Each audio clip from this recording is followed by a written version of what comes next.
Je vais vous présenter notre système de tableau 3D. Alors là, l'exemple qui est pris, c'est une déco, un triptyque qui s'appelle le déco matin avec une ambiance de petit déjeuner, le café, le thé et le chocolat, tout ça dans des grilles, des argentés, avec un certain nombre d'images qui sont posées et qui constituent le décor, et puis en particulier des lettres ou des éléments d'image qui sont en épaisseur, en 3D par rapport à ça. Vous allez voir, c'est très simple à réaliser. Et le matériel est lui aussi très simple à utiliser et puis à acquérir ou à trouver même. Alors on commence par du carton mousse. Le carton mousse, vous savez, c'est une âme de mousse en polystyrène et puis enfermée, enchâssée, emprisonnée entre deux fines tranches de carton. Ça se découpe très facilement, c'est à la fois costaud, léger, enfin et ça se découpe bien. Donc c'est vraiment le matériau idéal pour faire des éléments en 3D avec une découpe précise. Et justement, pour découper ces éléments, vous allez voir tout à l'heure, on utilise le scalpel, qui fait partie de la box. D'accord ? Un scalpel, c'est un cutter avec une lame très fine. Ça va nous permettre de faire des découpes très fines, encore une fois. Facile. On utilise le Color Shaper, encore une fois, cet outil japonais, à la fois souple et puis ferme et bien résistant, qui va nous permettre de poser le Bindex. Donc le Bindex, il faut aussi partie du kit. Le Bindex qui est le vernicole, qui va permettre de coller les éléments et les images plates et les éléments en relief avec du Bindex. Ça permet de bien coller, d'étaler aussi, de tirer et d'étaler le Bindex au-dessus, qui permet d'emprisonner les images, et puis de laisser quelques effets matière qu'on va voir ensuite, qu'on fait réapparaître avec nos patines. Alors les patines, justement, c'est les couleurs. Dans le kit, vous avez du blanc, du blanc, du noir pour faire du blanc, du noir et du gris, tous les gris que vous voulez, et puis de l'argenté, bien sûr, pour terminer avec cette dominante ou cette tonalité un peu métallique, et puis, pour finir tout, du cerne-relief, de l'acrylique en tube, avec une canule qui va permettre d'écrire, de dessiner, de cerner l'ensemble de nos images, leur donner un petit côté perso, un petit côté peint, perso, graphique, quoi. Voilà. Qu'est-ce qui manque d'autre? Un morceau d'éponge, tout simple, si vous n'avez pas, mais voilà. Un morceau d'éponge pour toutes nos patines, vous allez voir, on n'utilise pas beaucoup de pinceaux dans l'affaire, un petit peu, mais très peu. Alors les pinceaux qu'on utilise, des petits pinceaux en polyamique, tout simple, de déco, des pinceaux fins et des petits spalters larges pour faire nos éléments. Un rouleau de mousse fastoche pour faire les fonds et pour faire les bords, voilà. Et puis une paire de gants, c'est le petit gadget, mais une paire de gants pour ne pas avoir les ongles à la fin comme les miens, c'est-à-dire toujours un peu encrassés. Voilà. Et puis surtout, donc les images qui vont constituer notre décor, notre déco, qui sont imprimées juste sur le papier tout simple du 80 grammes, à partir d'une imprimante jet d'encre, classique, celle qu'on a souvent chez nous, quoi, une imprimante domestique, familiale, pas une imprimante sauvage. Et donc le papier, l'image est imprimée là, vous voyez, c'est par exemple une tasse de thé, ou de tisane, de thé, et on va l'intégrer dans le tableau avec du vernicole, avec des partines, des peintures, etc. D'accord ? Donc on va découper tout ça, soit coller les images directement sur la toile, soit le coller sur du carton mousse, puis le découper et le coller sur la toile. Bon, j'ai tout dit, en fait, finalement j'ai tout dit, maintenant on va faire la démo ensemble, on va regarder étape par étape comment ça marche, mais bon, tous les secrets sont dévoilés. On y va, on enchaîne avec le pas à pas de la démonstration. Alors, la première étape, ça va être donc à partir des images qui ont été imprimées sur ces feuilles classiques, feuilles d'imprimante, de découper les différents motifs qui nous intéressent pour construire notre tableau, et puis pour certains de les coller sur la toile, et d'autres les coller sur du carton mousse pour faire de l'épaisseur. D'accord ? Donc je vais partir de l'exemple, on va prendre dans le triptyque, on va prendre chocolat. Chocolat, ça veut dire que cette toile-là, ce morceau-là, il y a le parti chocolat qui a été collé et marouflé sur la toile, d'accord ? On revient après sur le détail. La tasse de chocolat aussi. Par contre, la cuillère et le croissant ont été collés d'abord sur du carton mousse, puis le carton mousse collé avec l'image ont été collés sur le tableau. Donc on va faire ça rapidement, et alors c'est très simple. Donc la première étape, c'est pour les éléments tout simples qui ne sont pas en relief, de les découper. Donc je prends toujours mon scalpel. Vous allez voir, je fais toujours approximativement, ne vous inquiétez pas, on est en train de faire du tableau, donc ça veut dire que ça ne doit pas être réglé au pile-poil, découpé nickel, au millimètre près, etc. Enfin, je trouve. Hein. Donc, par exemple, pour chocolat, voilà, je vais aller découper ici, j'en ai un peu de surplus, le scalpel, vous faites attention en découpant avec ça. Voilà, ici, on va ici découper l'excédent, et puis cette partie-là va être après collée sur la toile, on va la coller ici, d'accord? À cet endroit-là, tout simplement. Vous voyez le parallèle par rapport à l'original.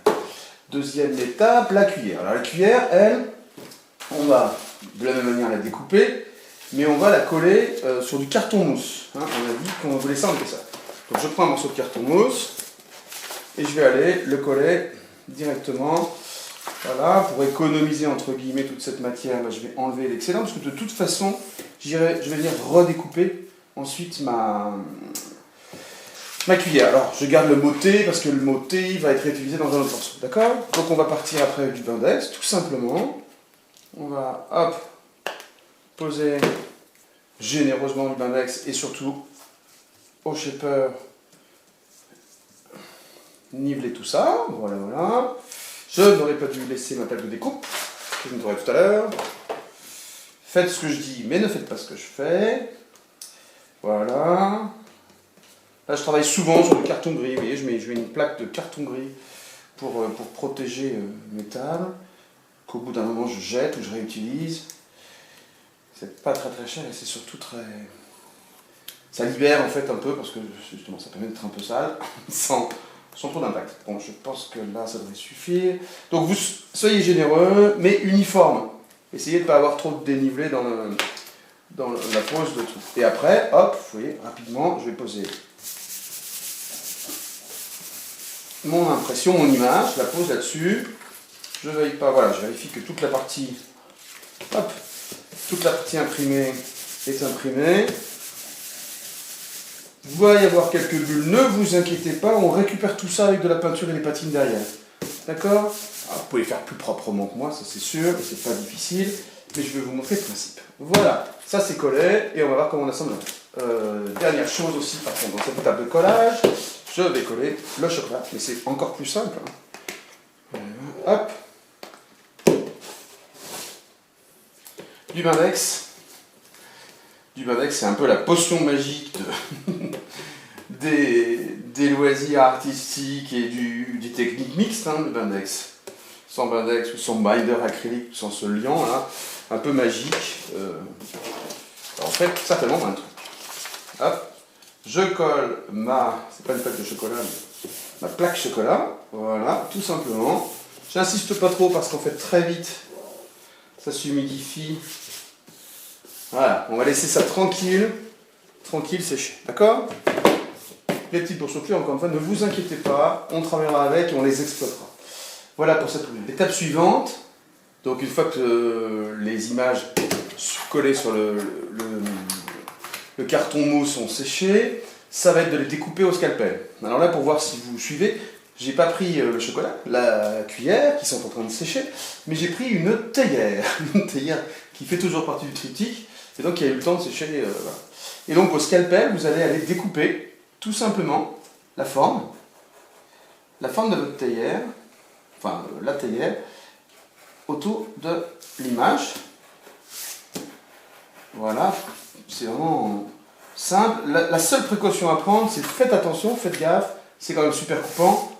Hein, et donc, attention à vos doigts. Voilà, voilà. A priori, si vous veillez à protéger, attention, voilà, si vous veillez à protéger, vous voyez, donc ici, si vous voyez à protéger vos doigts, vous voyez apparaître la théière. Et ce qui est super intéressant dans ce principe-là, c'est que petit à petit, hop, l'élément, l'objet va vous appartenir, c'est-à-dire que vous allez le personnaliser. D'abord dans la découpe, qui est un peu personnelle, qui ne doit pas être ultra académique, c'est pas le sujet. Vous devez pas, vous devez faire peut-être plus précautionneusement que moi, mais vous ne devez pas suivre ça comme un ordinateur, comme un laser qui découperait le truc. Faites des choses perso, voilà. Hein, c'est votre univers, c'est vous. Faites-vous plaisir, faites des trucs sympas, mais perso. Voilà, vous découpez ça, il y a des épluchures, c'est pas grave, vous inquiétez pas, tout ça va disparaître. Ok? Et vous allez voir, donc, quand on va au bout, un peu plus calmement que ça, on arrive à ça, et après avoir découpé l'ensemble de la théière donc sur le carton mousse, on a notre objet, comme que ce soit la théière, que ce soit un croissant, une cuillère, peu importe, tous les objets qu'on a pu intégrer. Regardez, voilà, je reviens dans le triptyque, la théière, c'est la même. on n'a plus qu'à la coller, comme on a fait tout à l'heure, sur notre tableau, avec toujours du blindex. On va le faire tout à l'heure, pour la poser à l'endroit qu'on a retenu. On poursuit la démonstration avec, donc après avoir découpé les éléments en carton mousse, on va les coller sur la toile. De la même manière qu'on a collé les éléments qui étaient plats, qui devaient s'intégrer, on va coller les éléments. J'ai découpé une théière, je colle un croissant, ne vous inquiétez pas, tout ça c'est le petit-déj, ça participe du même truc. Et de la même manière, regardez, on va mettre du blindex, voilà. Je mets du blindex ici, je suis généreux encore une fois, hein, il ne faut pas de surface sèche, parce qu'on va avoir après des problèmes. Voilà, j'ai posé mon blindex. Je fais très très vite, mais voilà. Hop, c'est à peu près ici qu'il doit être. Regardez. Hein, voilà l'original, enfin l'original, la copie, voilà, le modèle. Je pose mon blindex. Et puis je vais quand même revenir un peu dessus, parce que, en fait, ce qui est intéressant... Alors ça patine, hein, c'est normal, c'est frais. Je vais revenir... Le blindex, il faut le poser quand même sur tous les endroits imprimés que vous allez poser sur la toile, parce qu'il va servir de protection. Ce que vous imprimez, c'est imprimé avec des encres, hein, même sur le chocolat, il faut y aller. Imprimé avec des encres qui sont fragiles, qui sont comme tous les pigments, les collants, etc., sensibles au sucre. Donc vous devez protéger au maximum ça. Et la première protection, ça va être de mettre du blindex, du binder, du liant acrylique sur cette truc. Ne vous inquiétez pas avec ces couleurs. Voilà. D'accord. Et en plus, le fait de poser ce blindex, ça va vous permettre, hop, mon croissant qui bouge, de laisser des aspérités, de laisser un peu des effets de matière qu'on va retravailler après avec le petit. Ok? Donc voilà. On touche à rien, on laisse le croissant sécher, refroidir, et on est en train de s'approcher de notre. Voilà l'étape suivante. Alors, l'étape suivante, c'est la mise en couleur. La mise en couleur du fond en particulier, c'est très très simple. Vous choisissez vos couleurs, bien sûr. Ici, dans le modèle qu'on utilise, je vous rappelle, c'est du gris, de l'argenté, des couleurs de ce type-là. On va faire un petit mélange super rapide. Je vais tenir un gris, on va vous apprendre à faire un gris, le gris que vous voulez. J'espère que, voilà, ne vous inquiétez pas, c'est juste pour la démo, donc ça devrait normalement rater, hein. Voilà, si, regardez.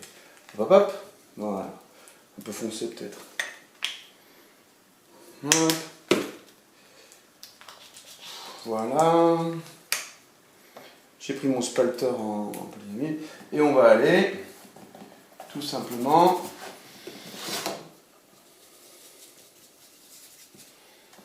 On doit toujours penser, quand on peint à l'acrylique, toujours se mettre à l'étape suivante. C'est-à-dire toujours se projeter, préparer la couche suivante, celle qui va justement valoriser ce qu'on aura fait en dessous. Voilà. Quand on applique ça à notre travail là,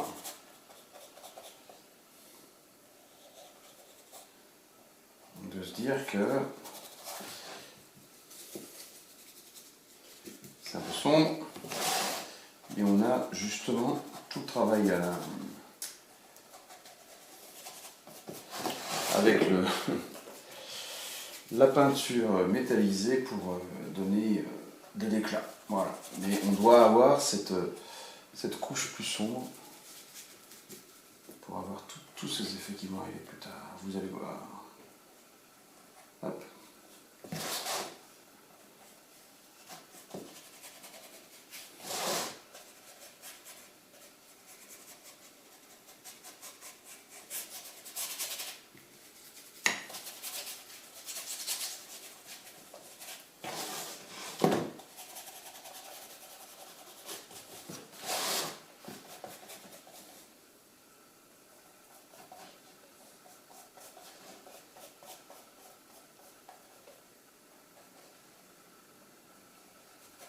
L'étape suivante, c'est la finition à la peinture argentée, à l'acrylique argenté.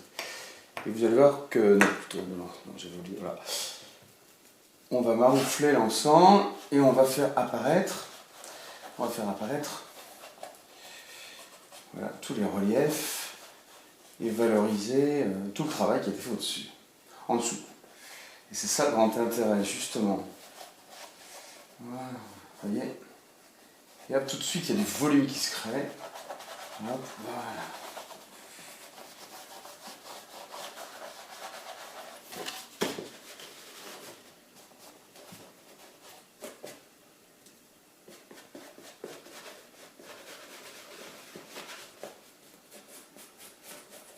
Sur le croissant. Et on voit apparaître tous les reliefs qu'on a volontairement laissés avec le Bindex. Vous voyez, tous ces reliefs apparaissent sur la toile et donnent cet effet, voilà, ces finitions vachement sympas. Voilà, voilà.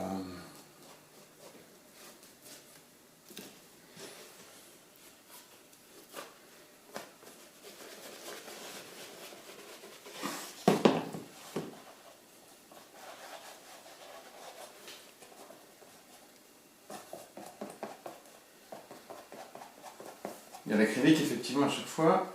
Il faut laisser toujours le temps juste intermédiaire là, du séchage. Juste quand la peinture commence à être un peu moins fraîche.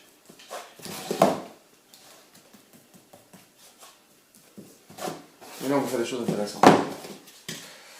On a des trucs, des rendus intéressants. Voilà. Et on va finir par une touche un peu plus sombre.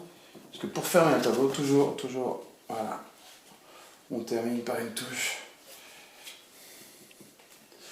Pardon. Par une touche plus sombre. On estompe, qu'on va estomper, hein, bien sûr.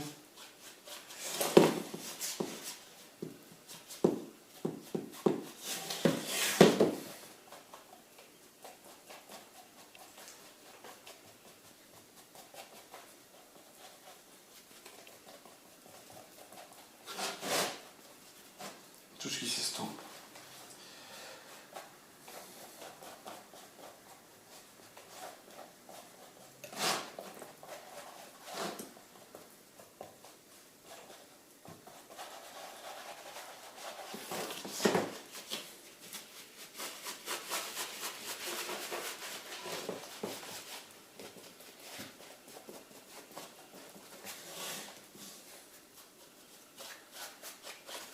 Toujours avec plusieurs passages, on arrive à obtenir les nuances qu'on cherche. L'acrylique, enfin, la peinture en général en fait.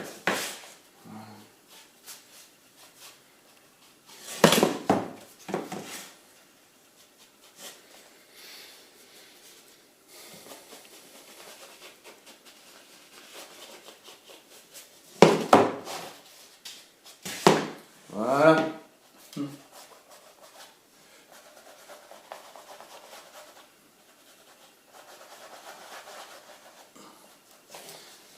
On va repartir avec un peu de argenté, voilà.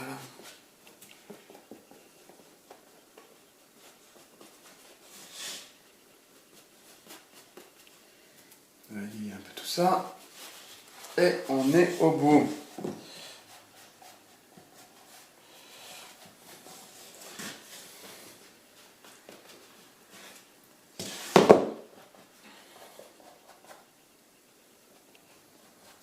Voilà. Et la dernière étape, c'est donc la finition au cerne en relief. Donc c'est de l'acrylique hein, dans un tube directement avec une canule qui permet par pression de diffuser de l'acrylique, d'appuyer voilà, de peindre, de dessiner l'acrylique directement sur le tube.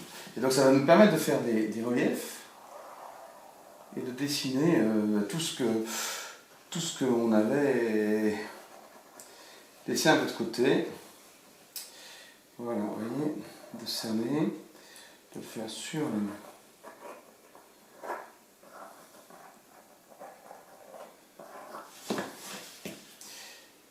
Et de refigurer les éléments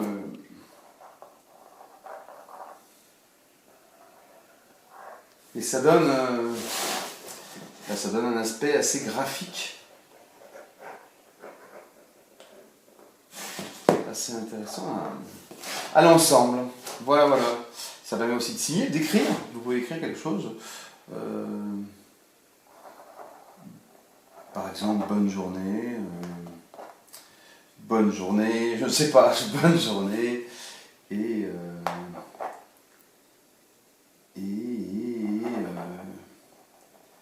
plaisir au chocolat, voilà, par exemple, hop, et puis vous signez, vous pouvez signer, ici on va signer, Fred, de Beaux-Arts.fr, voilà, on peut faire plein de choses avec le CERN, moi je trouve ça assez très très intéressant.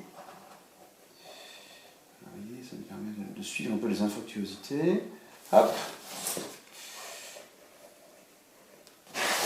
Voilà, voilà. Donc voilà ce que pourrait être en finale un des triptyques, donc l'ensemble. Voilà, on arrive au bout. Voilà, voilà les différentes étapes. C'est très simple. C'est surtout l'idée, encore une fois, comme d'habitude, c'est l'esprit qu'il faut respecter, qui doit vous donner envie de découvrir plein de choses. Soit vous respectez cette déco-là, avec les images, avec l'ensemble, c'est un pas à pas, c'est une première étape, c'est une belle étape à franchir, et puis avec un résultat encourageant, enfin engageant. Et ça, vous faites la même chose avec plein d'autres techniques, plein d'autres sujets. L'idée, c'est d'avoir de la 3D, encore une fois, avec du carton mousse, d'avoir des images qu'on intègre directement dans nos toiles, et avec des platines, réussir à recréer des ambiances, recréer des univers. Je suis même venu ici réécrire avec mon CERN relief un certain nombre d'éléments. Je n'ai pas utilisé les gants qui font partie de la box parce que j'ai pas cette habitude, mais c'est mal, voilà. Et voilà le triptyque au final. C'est tout simple, hein, enfin voilà. Encore une fois, ça doit vous aider aussi à vous libérer et à oser faire des réalisations, de composer des tableaux et à avancer. Merci beaucoup. Merci pour votre attention. Merci pour tous vos encouragements.